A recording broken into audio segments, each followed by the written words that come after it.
जय हिंद दोस्तों। आप सभी का एफडी क्लासेस में स्वागत है।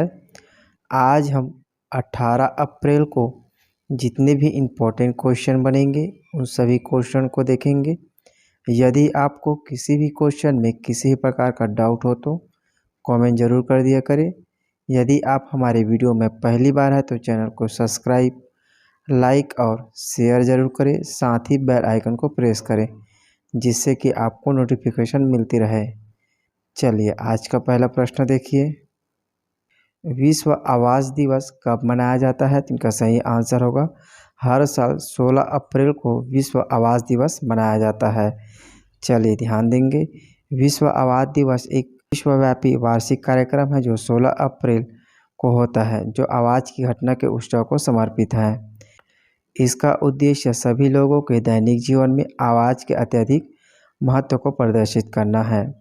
यह उत्सव ब्राज़ील में 1999 में ब्राज़ीलियाई राष्ट्रीय आवाज़ दिवस के रूप में शुरू हुआ था। याद रखेंगे 1999 से मनाया जा रहा है।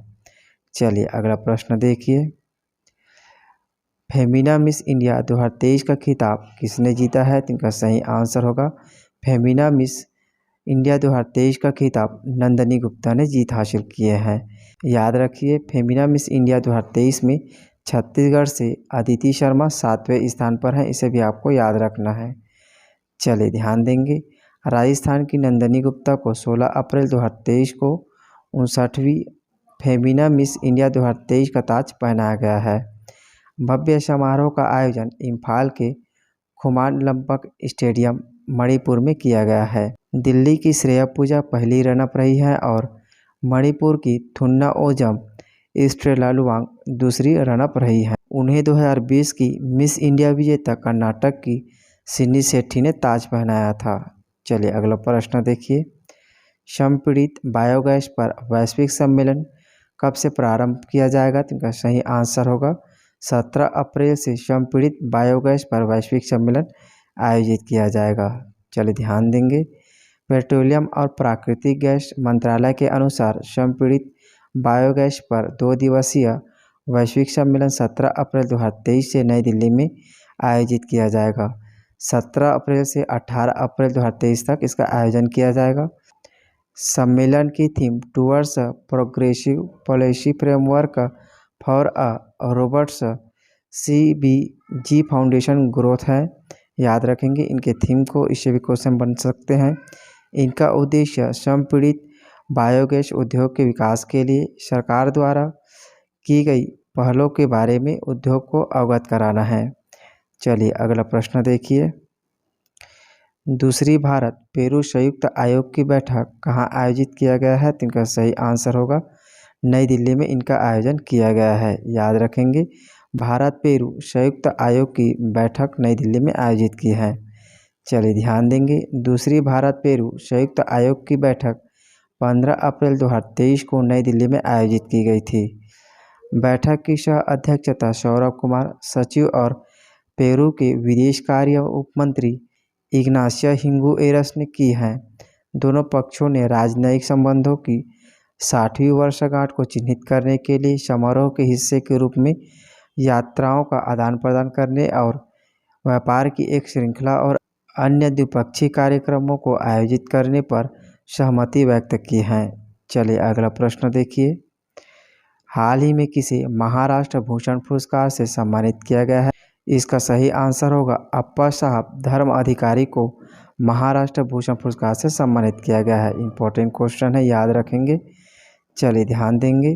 केंद्रीय गृह मंत्री अमित शाह ने 16 अप्रैल 2023 को महाराष्ट्र के रायगढ़ में डॉक्टर अप्पा साहब धर्म अधिकारी को वर्ष 2022 के लिए महाराष्ट्र भूषण पुरस्कार प्रदान किया है।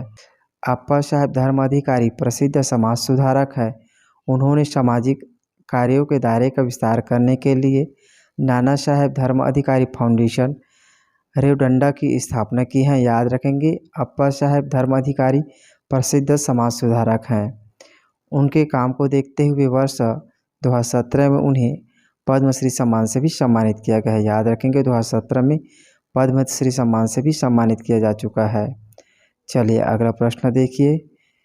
डिजिटल हेल्थ समिट 2023 का आयोजन कहाँ किया गया है? तो इनका सही आंसर होगा डिजिटल हेल्थ समिट 2023 का आयोजन गोवा में किया गया है। याद रखेंगे गोवा के पणजी में किया गया है।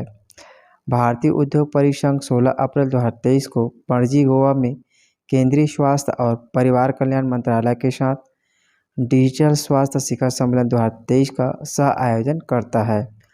इसका उद्देश्य डिजिटल पब्लिक गुड्स को बनाना और क्यूरेट करना और इंटरऑपरेबिलिटी, डेटा प्रोसेसिंग और डेटा सुरक्षा मानकों को बढ़ावा देना है। इस आयोजन की theme building one health together improving health equity है। याद रखेंगे इनके थीम से भी क्वेश्चन बन सकते हैं। चलिए अगला प्रश्न देखिए। स्वास्थ्य का अधिकार विधेयक पारित करने वाला पहला राज्य कौन बना है? वेरी एमपी क्वेश्चन है। इनका सही आंसर होगा स्वास्थ्य का अधिकार विधेयक पारित करने वाला पहला राज्य राजस्थान बना है। याद रखेंगे यह भारत का पहला राज्य है जिसने स्वास्थ्य का अधिकार विधेयक पारित किया है। चलिए ध्यान देंगे राजस्थान विधानसभा ने 21 मार्च 2023 को स्वास्थ्य का अधिकार विधेयक पारित किया है। इसमें सरकारी अस्पतालों और निजी तौर पर संचालित संस्थानों दोनों में राज्य के प्रत्येक निवासी के लिए अनिवार्य निःशुल्क आपातकालीन उपचार का प्रावधान किया है। इसके साथ ही राजस्थान स्वास्थ्य के अधिकार का कानून बनाने वाला देश का पहला राज्य और एकमात्र राज्य बन गया है। वेरी एमपी क्वेश्चन है। चलिए नेक्स्ट क्वेश्चन देखिए। भारत अफ्रीका सैन्य अभ्यास कहाँ शुरू हुआ है? तो इनका सही आंसर होगा भारत और अफ्रीका सैन्य अभ्यास पुणे में शुरू हुआ है। याद रखेंगे भारत और अफ्रीका सैन्य अभ्यास कहाँ शुरू हुआ है? तो पुणे में शुरू हुआ है। भारत और 23 अफ्रीकी देशों ने 21 मार्च 2023 को पुणे में अपने समग्र सैन्य सहयोग का विस्तार करने के उद्देश्य से 9 दिवसीय मेगा सैन्य अभ्यास शुरू किया है। थल सेना अध्यक्ष जनरल मनोज पांडे 28 मार्च को इंडिया अफ्रीका चीफ्स कॉन्क्लेव की मेजबानी भी करेंगे। 29 मार्च को स्वदेशी रूप से विकसित सैन्य प्लेटफार्मों की एक प्रदर्शनी भी आयोजित की जाएगी। नेक्स्ट क्वेश्चन देखिए। छत्तीसगढ़ बासमती चावल के एक्सपोर्ट के मामले में देश भर में कौन से स्थान पर है? तो इनका सही आंसर होगा छत्तीसगढ़ बासमती चावल के एक्सपोर्ट के मामले में देश भर में पहला स्थान पर है। वेरी एमपी क्वेश्चन है। याद रखेंगे छत्तीसगढ़ सरकार अभी धान खरीदी को बढ़ावा दे रही है। चलिए ध्यान देंगे छत्तीसगढ़ बासमती चावल के एक्सपोर्ट के मामले में बीते साल दुनिया भर के 75 देशों में 30 लाख टन से अधिक चावल को निर्यात कर बासमती राइस के एक्सपोर्ट में देश भर में प्रथम स्थान प्राप्त किया है। इस चावल के एक्सपोर्ट में पिछले 5 सालों में औसतन 15% वार्षिक वृद्धि के साथ बढ़ती जा रही है। चलिए अगला प्रश्न देखेंगे। रायबरेली स्टेडियम का नामकरण किस खिलाड़ी के नाम पर किया गया है? तो इनका सही आंसर होगा रायबरेली स्टेडियम का नामकरण रानी रामपाल के नाम से किया गया है। वेरी एमपी क्वेश्चन है।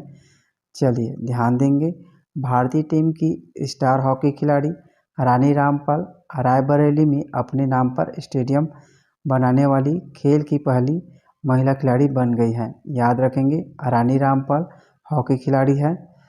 एमसीएफ रायबरेली में हॉकी स्टेडियम का नामकरण रानी की गर्ल्स हॉकी टफ कर दिया गया है। रानी ने इस साल की शुरुआत में दक्षिण अफ्रीका के दौरे के दौरान भारतीय टीम में वापसी की थी जब उन्हें 22 सदस्यीय टीम में शामिल किया गया था। चलिए नेक्स्ट क्वेश्चन देखिए। पिछले वीडियो में हमने आपसे प्रश्न पूछा था कि खेलो इंडिया के तहत खेल सुविधाओं पर सरकार कितने रुपए खर्च करने की योजना बनाई है? तो इनका सही आंसर होगा 3200 करोड़ रुपए खर्च करने की योजना बनाई है।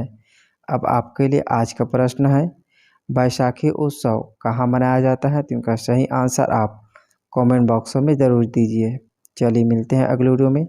जय हिंद, जय छत्तीसगढ़।